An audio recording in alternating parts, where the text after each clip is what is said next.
Welcome back to Take Two, presented by LeftRightPolitics.com. I'm joined as always by Adam Matlack and Mike Pomerantz. Today, my question is, do modern African Americans have a legitimate grievance with slavery of the past? I mean, of course they do. It's a question that, like some of the other questions we deal with here, that's almost like embarrassing that it's being asked.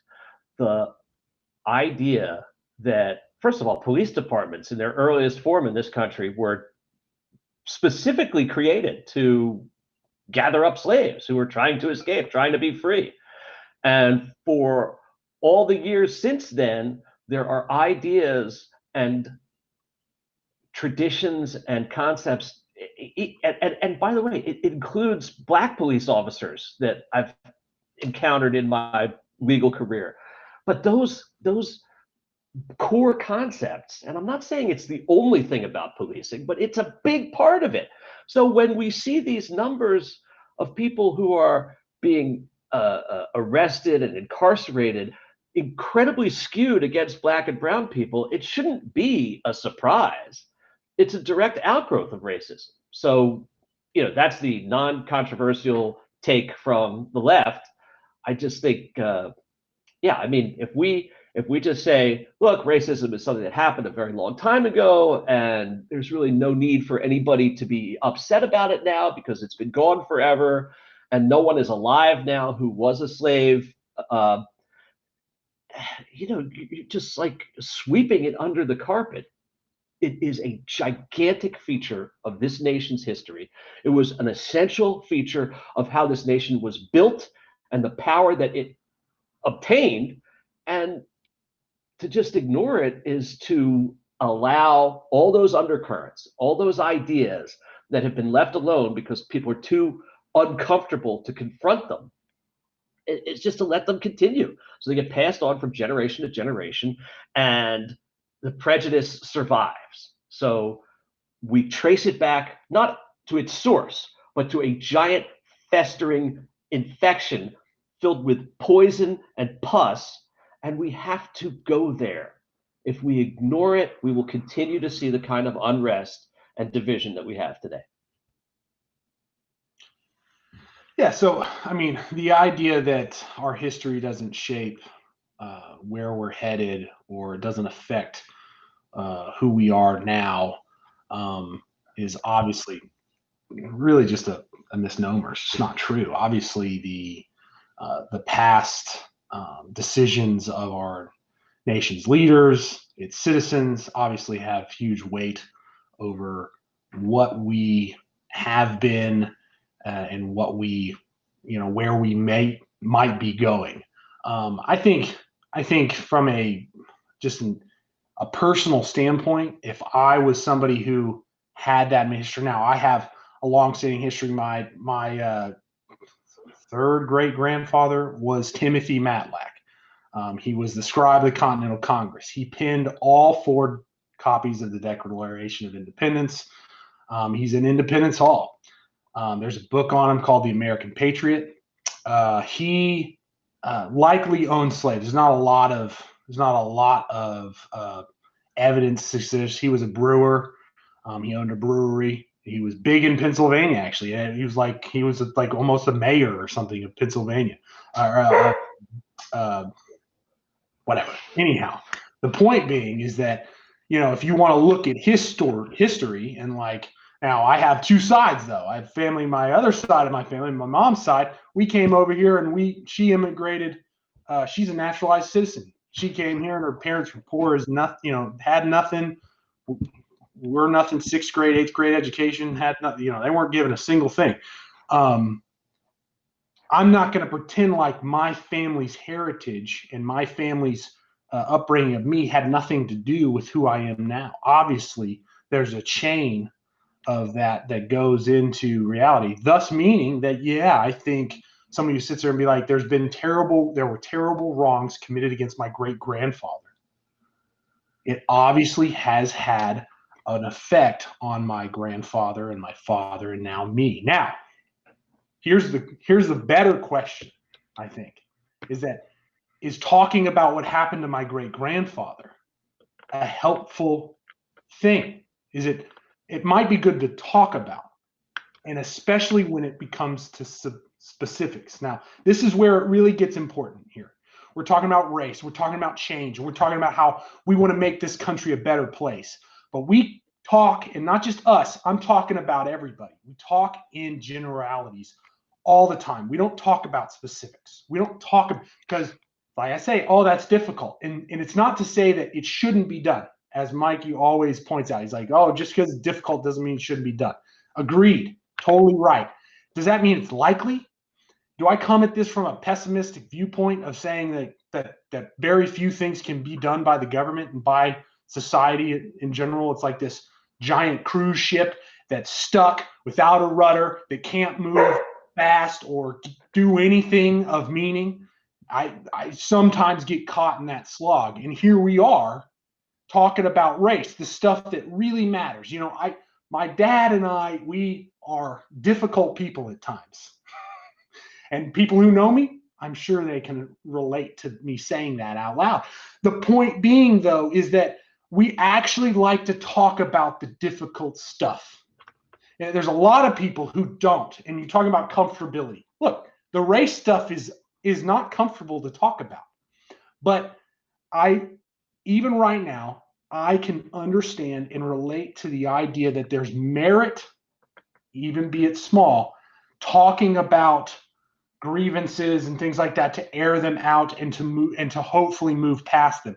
I would just hope that people, when we talk about these problems, this systemic racism, all these issues about past stuff, I don't think it leaves a lot of people in today's world with action items of how to overcome these things. It's this big boogeyman that you can't get rid of, that you can't overcome, it seems. And that's my biggest issue here. But as far as it goes, back to the question, yeah, of course people have, a beef about what happened to their great-grandfather or even sooner grandfather. I would argue that it goes well beyond the particular families of people involved. But let me go to something earlier you said about your pessimism. One of the things we talk about a lot is the government's inability to affect change, but you expanded that just now, and it's shocking to me. You said the government can't really change things and society can't really change things. Here we are back in the nihilistic sludge. Why are we even doing this? Why are we even talking? Why do we even get up in the morning? Why do we even have families? Nothing matters. Everything is terrible. All that we need to do is just get rich, take care of our family, make sure that they have some security, and that's it. And that ethos is creeping into your idea that the only people who can complain about racism are those who have a direct descendant who was affected by it. Hey, I think, go swimming. okay, have a nice swim. Earl's going swimming. It's a good day for it. It's hot here in Philly. I will tell you something else about Philly. Philly is a great town for beer, and now I got to find out about your ancestor who was a Philly beer man, because we have always had great beer in this town, and I like to drink it. Look, okay, have a great swim. Let's keep all this. So I would say that it's not as simple as if we ignore the past, we're doomed to repeat it. Those little platitudes don't get us anywhere. But I think the idea of making people uncomfortable, doing what you and your dad are not afraid to do, and recognizing that, like, we got to find this balance. And one of the things, I don't know if this is just a guy thing, I know it's affected me in my life, but when I'm presented with a problem, and particularly one that really disturbs me, so not just like, oh, I can't figure out this thing on my computer, but like something like really upsetting. Like, I want to fucking figure that out right away. I want it to be resolved. I don't want to just sit with the problem that like makes me feel bad. I want to fix it. Many years ago, I was in college. I took a class on Holocaust literature. And one of the things that that was part of the discussion from the students and the professor in this class was that you can't understand this. This doesn't make any sense. Okay, so if you're trying to put this into a container and like just have it sort of safely cordoned off, the systematic extermination of an entire religious group. You're not going to be able to do that. What you have to do is sit with the inhumanity of it. What you have to do is recognize that these were actual people of flesh and blood, just like you and me, who, like experimented on living children because they didn't regard them as being human. And, the amount of pain and suffering that causes on an individual basis, and then you sort of magnify it into this horrendous cataclysm of history that's become sort of the benchmark for human evil. But when I looked at it closely, and when I read these accounts of people who lived through it, what I realized is there's no way to talk about it, there's no way to understand it, and there's no way to fix it. You can't just put these massive issues into a box and fix them. You have to be comfortable with your own discomfort. And I have looked at what's going on today in this country, and I'm like, yeah, well, this makes sense. It's not good. Just because I understand it, or at least I believe I understand it, doesn't mean I'm happy about it.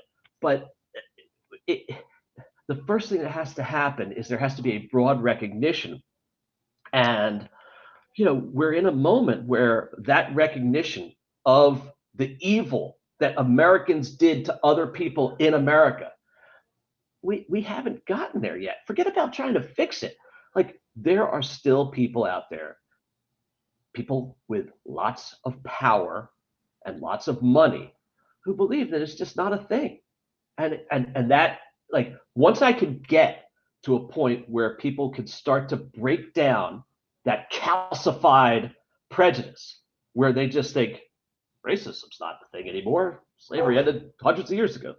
Once I can feel like there's enough people who are willing to break through that barrier, then we can start to talk about specifics for change. But if you want to talk about specifics, I'll just relate one thing, okay? I was not taught about Tulsa. I was not taught about Black Wall Street. Why? Why? How does that get swept under the rug? And the answer is systemic racism. And it's a very complicated problem, and there's a lot to it. But if you want to see a specific way that it works, that's one of the ways that it works. Okay. History is an interesting animal. They often talk about, history. The history books are written by the winners, in wars. The wars, the history books manipulate the wars in terms of, this is the big bad wolf and they lost because these people won. You're being taught all these things. Very interesting stuff when you talk about modern teaching about past events, especially when it comes to painful past events, if you will. I think first of all, I think most people, and I live in the South. I mean, Houston, Texas is the South, but it's not what most people would consider the South. It's one of the most diverse cities in the world, and it's a very unique place. Racism takes place here. I don't know anyone who doesn't believe racism doesn't exist. They believe racism exists. I don't know a single person who doesn't acknowledge that. I think going deeper, though, when you talk about especially Tulsa, and I did learn Tulsa, but I learned it first year in college. I learned that first year in college. I didn't learn that in, well, of course, it's not part of Texas history. I'd love to talk to somebody about Oklahoma who actually had classes on Oklahoma history. Now, might be a lot of Indian history there because there's a lot of history that's not pretty associated with Oklahoma. So that's part of maybe what's going on there. But the idea that it wasn't, people weren't even taught it in college. Many people had never even heard of it. You yourself, you never even heard until when? When was it? Lately? A few years ago. Yeah. So it's interesting to break that down. Now, there's a lot of history. Just period. There's just a lot of history. As somebody who has a history degree, You could literally come to tell me about something, and I'd be like, and I'd not know a single thing about it, and I wouldn't be like, well, this is that. Now, I think it points to shame more than it does racism. Adam, that's how it works. That if you don't already know, that's how racism works. Explain. Oh, gladly. When I take a group of people and I demean them and I remove their humanity, what I'm doing is I'm putting them in a position where they don't have a voice. They can't tell their story because they're afraid of what will happen. If you're really doing racism right, you don't need Jim Crow. You just keep telling people how much they suck and how little humanity they contain, and they will do whatever you want on their own. And if you think that's because they're weak or they're inferior, then you're a racist. So the idea is that you, over time, continue to make people feel like they're not safe, they're not equal, they are inferior, they're not human, and eventually you can get them to do whatever you want. And when the people of Tulsa, the white people were like, whoa, we can't tell this story, everybody will think we're racist. And the black people of Tulsa are like, my God, this is an L. This is an L for us like there's never been an L for anyone. Hundreds of people massacred. Well, they didn't even know the number. Okay. It could be a lot more, right? And they don't want to talk about it because everything is already so screwed up that they're just like, look how much suffering. Now, things have changed a little bit, and we're in a different era now where somehow suffering has become this badge of honor.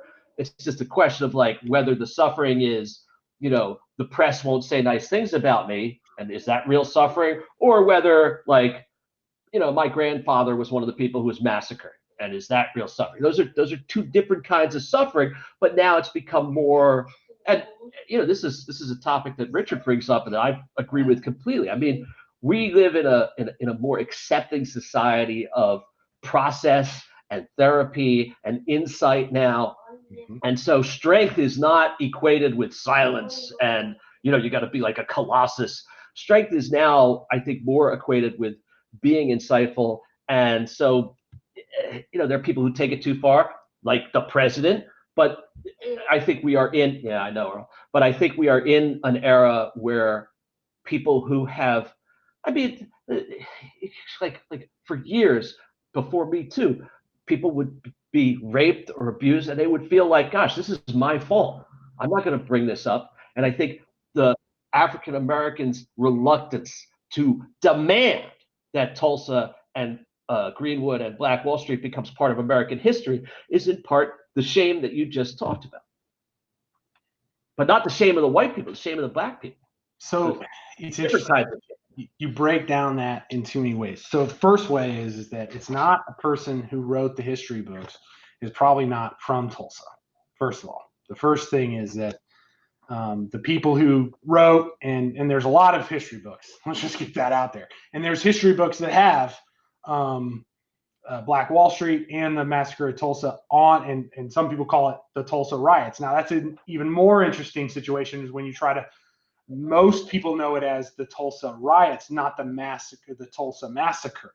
So it's another interesting, this is racist, calling it riots is racist, and all these other things, breaking it down. You can go deeper, and anywhere you see in the books, for the most part, I'm going to step out on a ledge and say it's actually the Tulsa riots. They're not calling it the massacre. They probably haven't called it the Tulsa massacre in a book since maybe the 2010s. That's how like if you're looking for this stuff, I'm just making sure people know what's going on here. So it's an interesting breakdown though.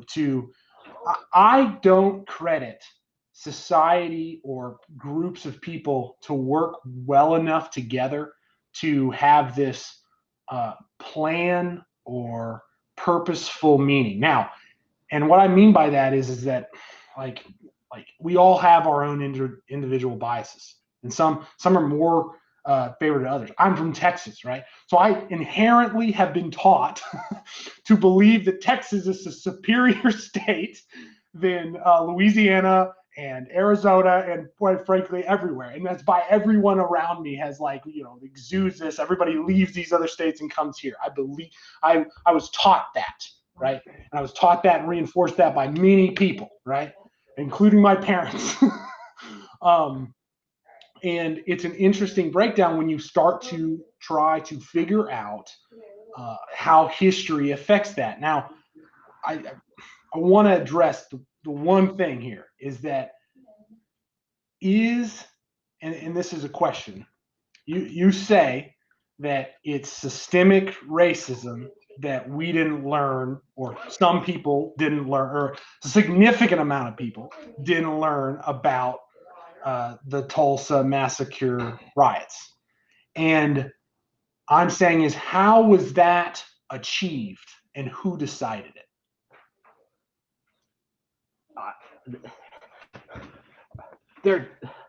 Are you saying that there needs to be like one person we can blame? No, I mean, You're the guy who says society can't get it right. Government can't get it right. I'm giving you an example of where they didn't get it right.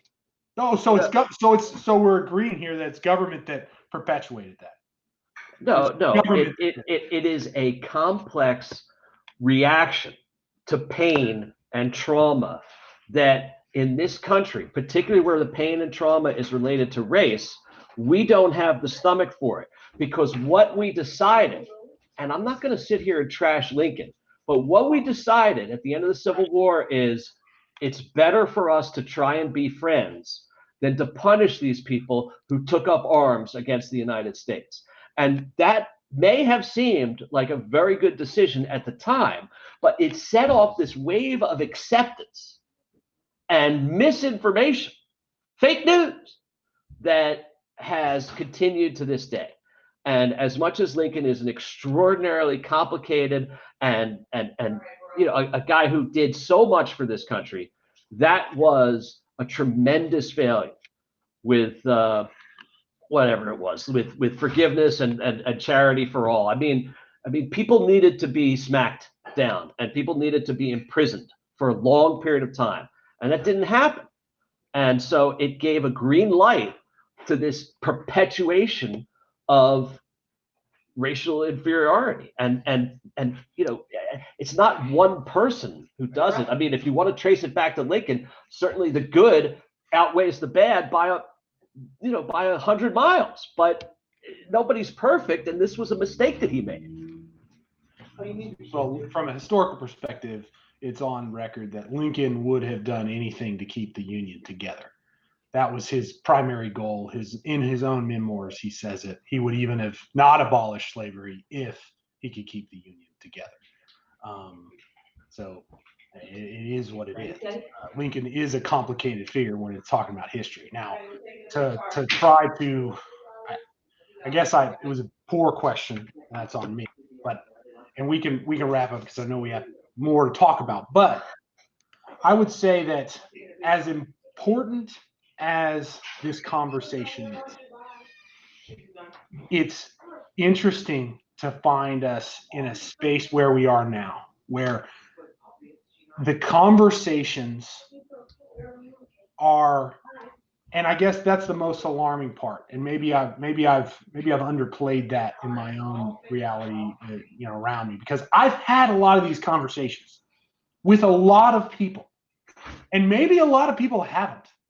And that's probably the truth. That's probably most people haven't had racial conversations with people of other races. And that's if the protests and everything else that's happening now, even the over exaggerations and the blame and all this other stuff, if it gets us to having people have more conversations and actually listening to and knowing our own history. I would argue many people don't know our own history, not just Black Wall Street, but beyond. And the complications of Lincoln. I hear Lincoln praised beyond, and I could have a 30-minute conversation about how Lincoln is not the greatest president to ever live, okay? And there's a lot of things that if I told you Lincoln said or Lincoln did, you'd be like, oh my gosh, he doesn't. And that's where we are. There's these big overarching takes, and we're not getting down to detail. And I guess what you're saying is that a lot of this stuff is we need to air it out, and these people are doing that. Some of these people are doing that. Some of these people are airing out. And so if that's what's happening, if that's truly what's happening, and it's not just this, and it's not so much victimhood as it is the boogeyman. If we're just talking about the boogeyman of things we cannot control, I focus on the individual and how it affects an individual. That's personally where I always hone to. I always hone to what, if I was somebody who was oppressed, or if I felt that way, what would it do for me? Where would I go? What would I do? What would the choices be? And to put, this boogeyman out there that, oh, here it is. I can't do it personally. I can't do anything about that. Right. So I'm sitting there thinking, I don't want somebody to be overwhelmed by this massive weight. They can't, change what other people think or what other people fear, or the fact that racism does exist. And so, like, I personally want them to be empowered to beyond that, far beyond that. And maybe to do that, you have to dive down into it and deal with it in a ineffective or inefficient way. I know we want to get to the next one, but I'll just say this. I think that's an excellent point. I love ending on a moment where we can sort of like reach through the Zoom call. But the tiny little point, the irony of empathy is, and I had this when I was working on a case and somebody's kid died. Okay, so like a 3-year-old kid, and I'd say to the person, and I'm trying to sue somebody, get compensation. I say to the person, I have no idea what you're going through. I cannot imagine what this must be like for you. I am a father. I can't imagine the pain you're feeling. Okay. And then I'd have to try.